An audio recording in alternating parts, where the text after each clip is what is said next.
అండి, ఇది ఫ్రైడే రోజు నైట్ మేము రెస్టారెంట్కి వెళ్ళాము. మా నాన్న వచ్చారని రెస్టారెంట్కి తీసుకెళ్ళాము అనమాట. నాకు ఎప్పటి నుంచో మా నాన్న వస్తే రెస్టారెంట్కి తీసుకెళ్ళాలని ఉంది. నా పెళ్ళి అయిన నుంచి ఎప్పుడు మా అమ్మ మా నాన్న మా ఇంటికి వచ్చినాయి, నేను ఒక్కసారి కూడా ఎక్కడికి తీసుకువెళ్ళలేదు. ఇంకా నాకు ఇద్దరు చిన్నపిల్లలే, ఎప్పుడు ఎక్కడికి పోవాలన్నా ఇబ్బంది. ఇంకా ఆ రోజు ఎందుకో మా నాన్న ఒక్కడే ఉన్నాడు కదా, ఇంకా వచ్చాడు, రేపు వెళ్ళిపోతాడంటే మా ఆయన ఆ రోజు నైట్ తీసుకెళ్ళాడు అనమాట. వెళ్ళాక అక్కడేమో తందూరి రోటీ, బటర్ నాను, ఇంకా తెలంగాణ చికెన్ కర్రీ ఇట్లా అన్నీ ఆర్డర్ చేసాము, తిన్నాము. తర్వాత వచ్చేసి ఫ్రై పీస్ బిర్యానీ ఆర్డర్ చేసాము.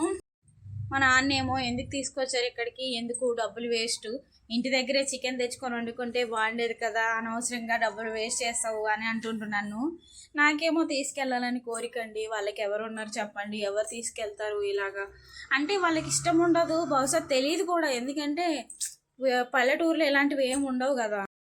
నాకేమో కోరిక అలా తీసుకెళ్ళాలి, బయటికి ఏదన్నా తినిపించాలి, బయట చూపించాలి అని. వాళ్ళు ఎప్పుడు వెళ్తారు, ఇంకా వాళ్ళకి ఎవరున్నారు తీసుకెళ్ళడానికి.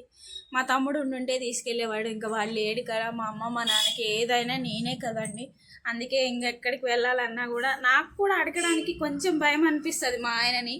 అంటే ఏమనుకుంటారు ఏంటో అని. ఆయన ఆ రోజు నేను అడగనే లేదు, తనే తీసుకెళ్ళారు. ఇంతకు ముందు వచ్చినప్పుడు అడిగాను కానీ తర్వాత ఐస్ క్రీమ్ తిని ఇంటికి వచ్చేసాం. Bye bye.